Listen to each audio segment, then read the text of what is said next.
Peggy 18.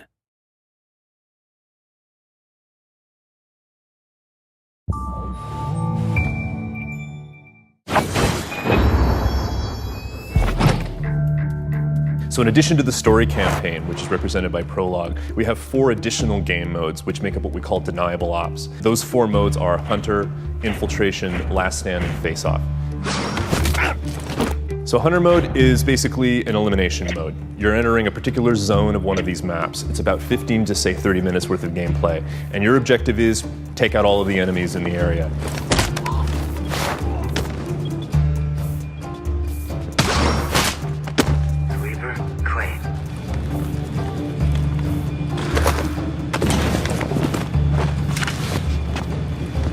If you slip up or if you get a little too noisy, maybe you're not as stealthy as you need to be, of course reinforcements will show up, and that makes things a lot more difficult. Target spot!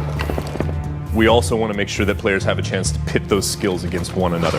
So we've introduced an adversarial mode, spy versus spy. We call it Face Off. And the concept is that these 2 agents are stalking each other in the shadows, as you might expect. But in order to add a certain element of strategy to it and make things a little more complicated, there's also an enemy AI element.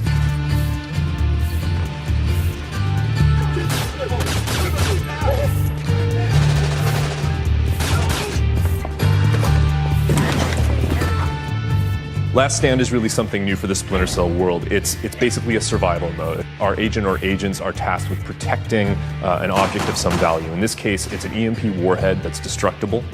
And the AI enemies that are coming into the world have really one core objective, and that is to take out that EMP warhead and destroy it, to damage it to the point where it's not repairable.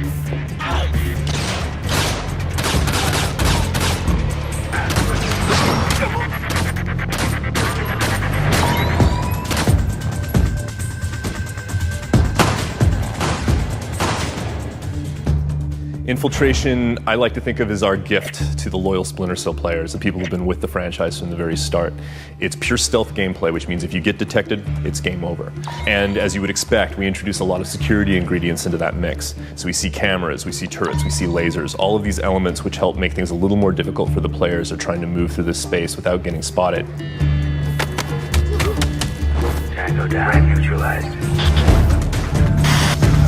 With all of these new gameplay ingredients and new mechanics that we're giving players to try to use and explore, we want to reward those players that are using those tools. We want to reward the players that are being the completionists and are exploring every corner of the game.